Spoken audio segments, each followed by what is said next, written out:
De volta com o Band Cidade, você viu aí, né? Fórmula 1 é aqui na Band, GP do Brasil, exclusividade TV aberta aqui na tela da Band. No final de semana, 2h30 da tarde do sábado tem o treino e às 13h30, 1h30 da tarde no domingo, tem a corrida do GP Brasil. No Capricho! Vamos ter uma grande corrida com certeza, né, Serginho? Para a grande Fórmula 1 aqui na tela da Band. Vai ser emocionante, com certeza. Tá disputada, a disputa agora tá bem acirrada para o Mundial de Construtores, também o Mundial de Pilotos. Quem vai ganhar? Leclerc? Será? Eu aposto mais no Sainz. Acho que o Sainz está no momento melhor. Aí eu tô torcendo para a Ferrari aí. Bora seguir com o Band Cidade? A partir de agora é hora do nosso quadro Olho no Olho, ao vivo.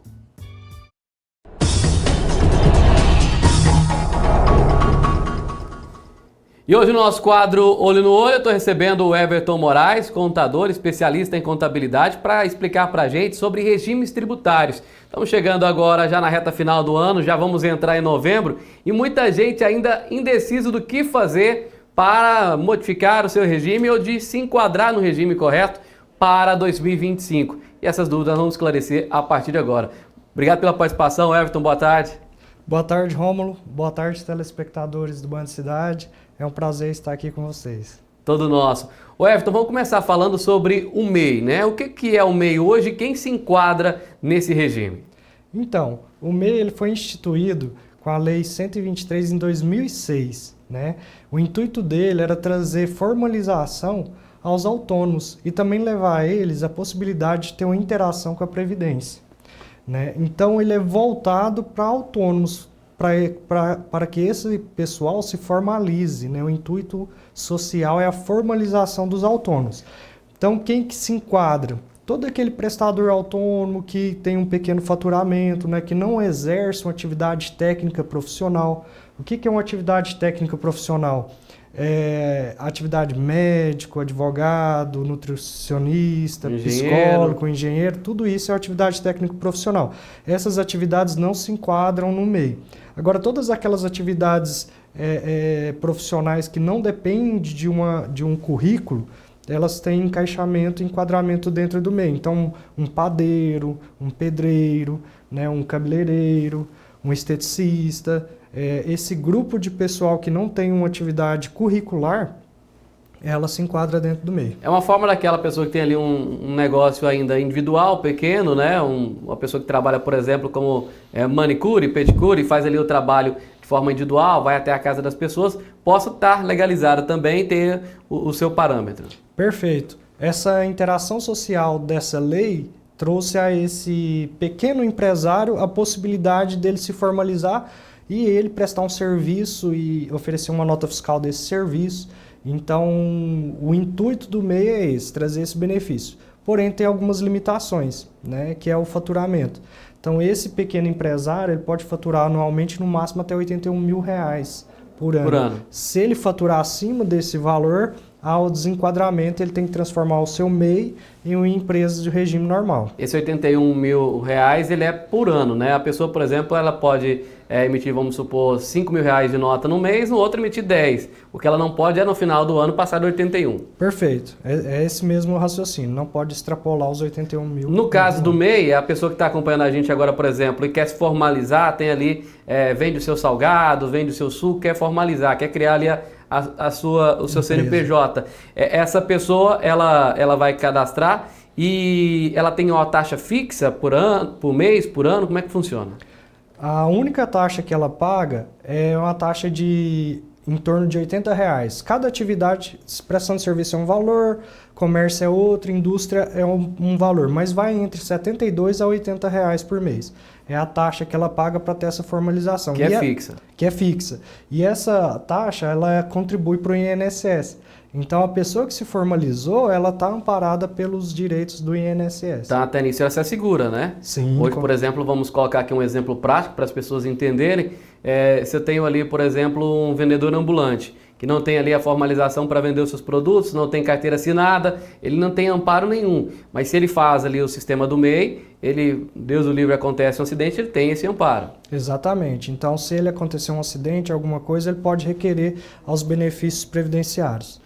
Ô Everton, para quem já tem o MEI, quais são os alertas e de que forma que funciona, por exemplo, se a pessoa que tem ali o MEI atingir acima desses 81 mil? É um sistema automático? Passa para outro regime? Como funciona?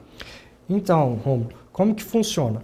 O profissional que extrapolou esse limite, se ele extrapolar até um limite de 20% dos 81 mil, ele trabalha até o final do ano dentro do MEI, e aí a partir do próximo exercício social, ele vai ser desenquadrado e obriga-se a trocar de regime, passando a ser uma empresa normal, né? Se torna um simples nacional, automático. Não necessariamente o Simples Nacional, mas ele pode sim aderir ao Simples Nacional. Sim. Solicitar. Agora, se ele extrapolar acima desses 20%, há o desenquadramento automático. Então, por exemplo, nesse mês eu faturei uma nota de 100 mil reais e eu já tinha faturado 50 mil, então foi para 150 mil, um exemplo. Né? Então, extrapolou os 20%. 20% de 81 vai dar em torno de 96 mil. Extrapolou esse percentual, já acontece naquele próprio mês. Naquele mês, ele já tem que fazer o registro na junta comercial do seu CNPJ e seguir todos os regulamentos de uma empresa normal. Já deixa de ser MEI e passa a ser uma empresa de regulamento normal. E depois não tem como voltar isso, né? Não tem.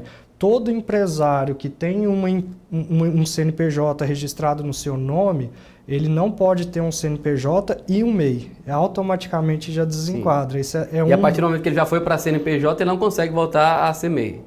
Até consegue. Vamos supor que ele foi e ele começou a retroagir o faturamento dele, então ele voltou ao patamar do MEI. Aí a gente pode fazer o pedido de desenquadramento do regime normal e voltar ao CNPJ dele no MEI, desde que os critérios sejam atendidos. Certo. Ô Everton, o MEI ele tem a DAS. Essa DAS não sendo paga, quais são os riscos que o MEI está correndo? Como qualquer outro tributo administrado pela Receita Federal, a Receita Federal vai iniciar os processos e procedimentos de cobrança. Então, inicialmente, esse débito fica na Receita Federal, né? Não quitado lá dentro, ele passa para a Procuradoria, que é a PGFN. Sendo assim, ela vai entrar no processo de execução. Então, às vezes, você ficou 2, 3 anos sem procurar regularizar o seu MEI e acumulou lá 10 mil reais de taxinhas que você não pagou. Juros, multas? Juros, multas, a Receita Federal tem cobrança normal. Aí a Procuradoria vai iniciar o processo de cobrança. O que ela faz? Primeiro ela envia os comunicados, a intimação, depois ela pode fazer o ajuizamento da ação, chegando até bloquear o CPF.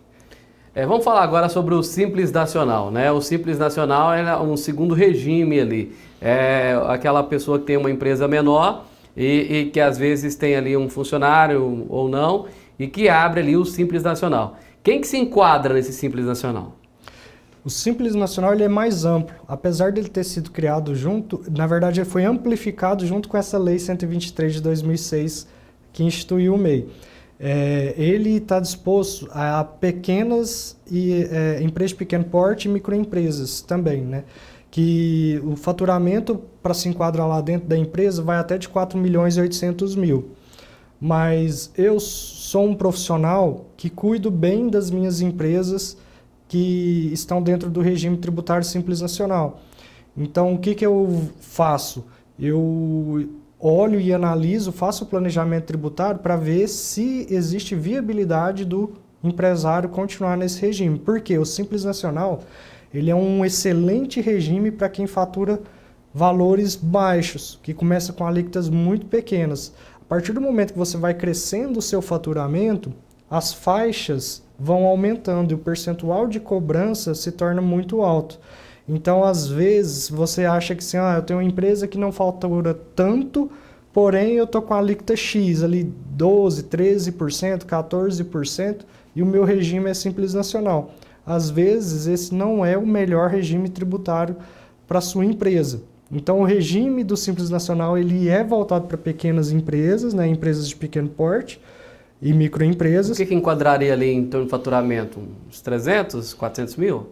Mensais? Anuais? O limite para enquadramento dentro do Simples Nacional é 4 milhões e 800 mil. Por ano? Por ano. Mas se sua empresa estiver faturando acima de 3 milhões e 600 mil, ela já desenquadra dos tributos estaduais e municipais, ou seja, o ICMS e o ISS já desenquadram.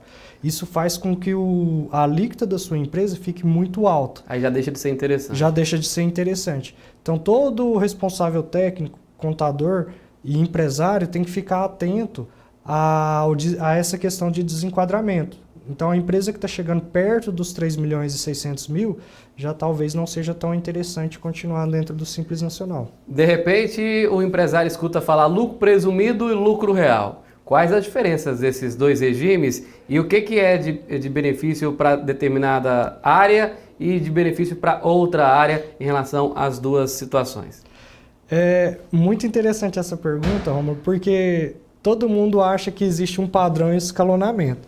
Fala assim, abrir empresa obrigatoriamente ela tem que ser simples, depois ela começa a crescer um pouquinho, ela é média, ela passa a ser presumida e depois ela tem que ser real.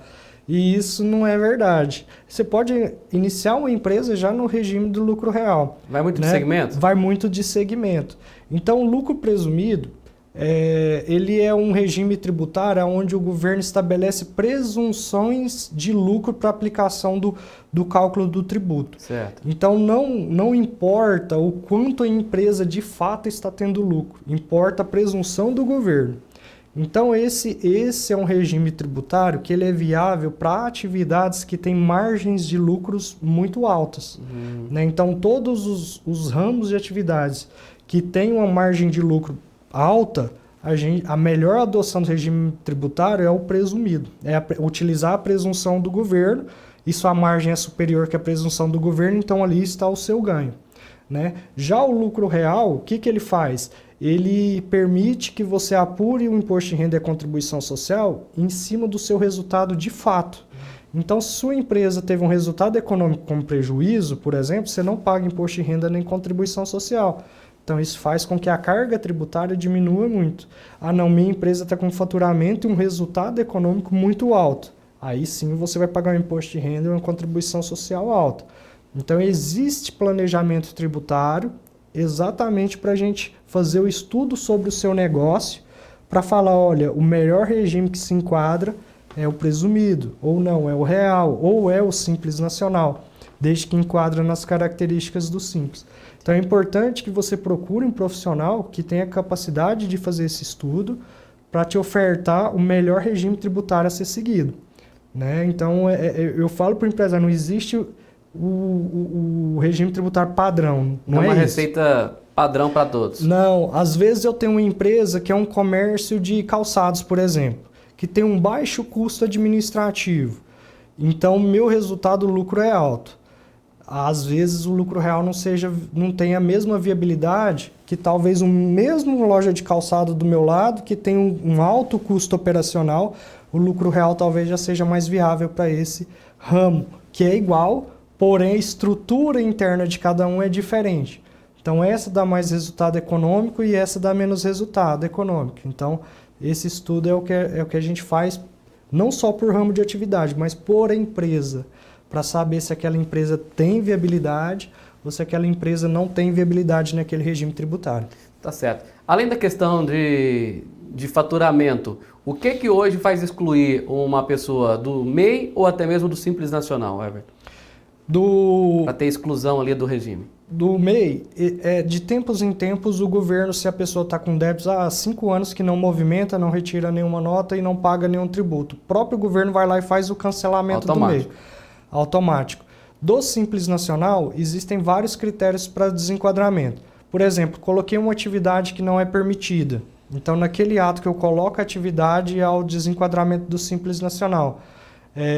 Ou então, quando você tem débitos com a Receita Federal, isso é um critério. Todo empresário do Simples Nacional que está com débito, esse é o momento de procurar o profissional para te ajudar a fazer os parcelamentos devidos, a fazer a liquidação desses débitos, porque se chegar dezembro e tiver com débito federal, a Receita Federal também vai fazer a exclusão do Simples Nacional. Tá certo. Everton Moraes, contador, especialista em contabilidade, traduzindo para a gente os regimes tributários. Obrigado pela participação, Everton. Eu que agradeço, Rômulo. Obrigado mais uma vez pela oportunidade. Obrigado à Band Cidade, a todos vocês. Obrigado. Leva o nosso abraço lá para o Hugo, para toda a equipe da HBM. Obrigado mais uma vez. Quadro Olho no Olho, que volta na próxima semana aqui na tela do Band Cidade.